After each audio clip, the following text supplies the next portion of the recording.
Hello friends, and welcome back to my channel.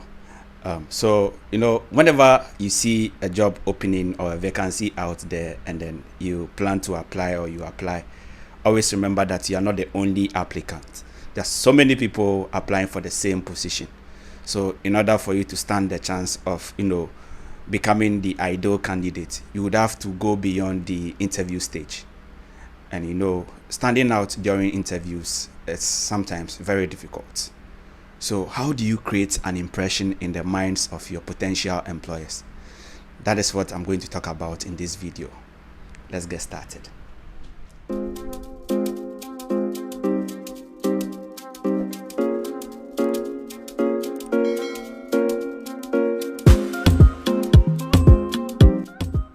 I'm sure before you go for any job interviews, you do a research about likely interview questions and then ideal answers you give to such questions for these teaching job interviews. One advice I'll give you in order to stand out during teaching job interviews is that you should always make sure that your answers are unique. The answers you give to this job interview questions should be unique. They should be very unique to you.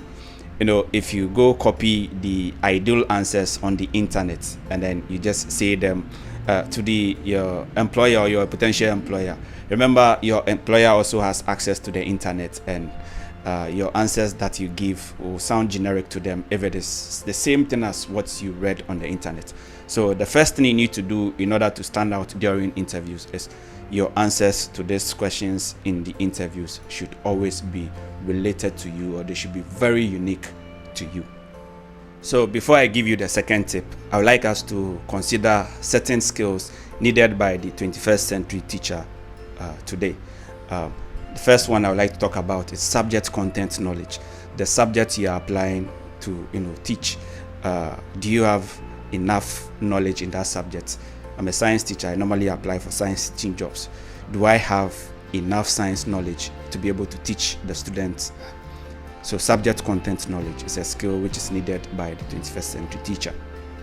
The second skill I'd like to talk about is pedagogical skills, your teaching methods, how you differentiate your lessons.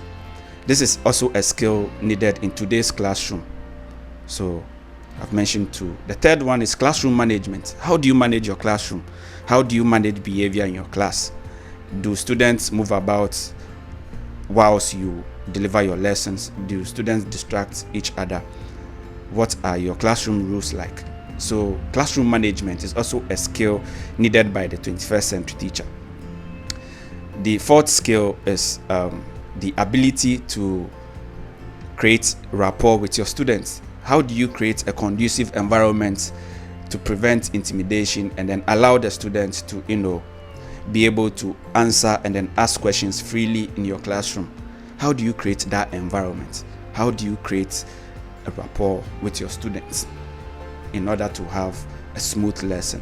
So this is also a skill. Normally it is overlooked. And then the last skill I would like to talk about is education technology. What are some of the technological tools you use in your classroom?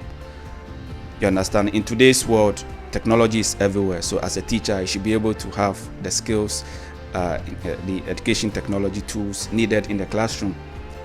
How do you use the projector in the classroom? How do you use the smart boards? How do you use certain applications to enhance your lessons, like collaboration? You understand, summative and then formative assessment for an assessment of learning. How do you incorporate education tools to reflect these skills in the classroom? So there are so many skills needed by the teacher in the classroom today. Now, the second tip I would like to give is the answers you give during the interviews should reflect the skills. You understand what I'm saying? The answers you give during this teacher interviews should reflect these skills, and so many of them that you should know of. I'll give you some examples. Ability to create a rapport with your students or rapport with your students. It's very difficult to demonstrate it during interviews, but it is also very easy to do that. If you can see the picture on your screen right now. This is me with some of my students. We hanged out sometime back in 2020. I have used this picture as the background in my Microsoft Teams meeting app, Microsoft Meet, yes, and then Microsoft Teams, Google Meet app. The Google Meet app, I've used it as the background. Microsoft Teams app, I've used that, and I use that too as my Zoom meeting background.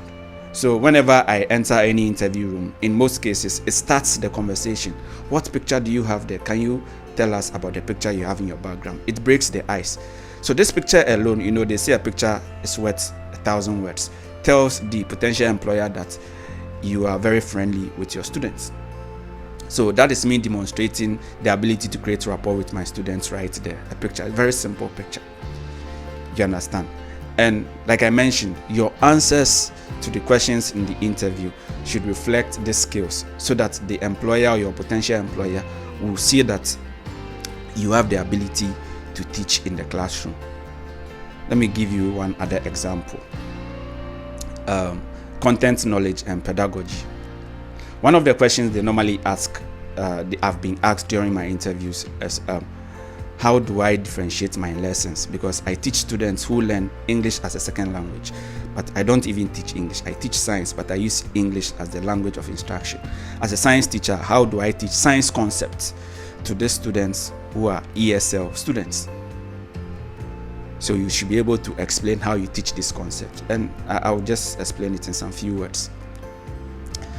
When I'm going to teach a lesson, I just write down the diction of the lesson, or the diction the students are likely to come about in the lesson. I write them down and I try to find the history or the etymology of the words. And when I do that, I'm able to explain the history of those words. And when the students remember this, when they see these words, they remember the roots of the words, and it helps them to remember the meaning of the word. And that helps me to deliver my lesson. Another way is also for me to explain prefixes and then suffixes.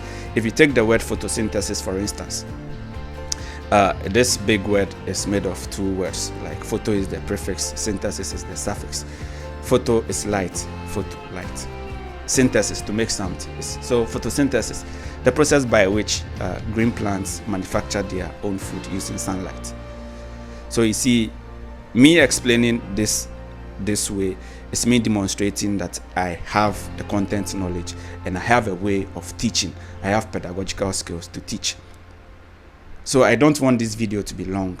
The second point I would like to drive home in this video is that your answers you give during the teacher interviews should always reflect as many of the relevant skills needed by teachers in the 21st century classroom as possible. I hope you find this video useful. If you did, I'll be very glad if you give me a thumbs up, you share this video, and subscribe to the channel if you haven't yet. I will see you in my next video. Bye bye.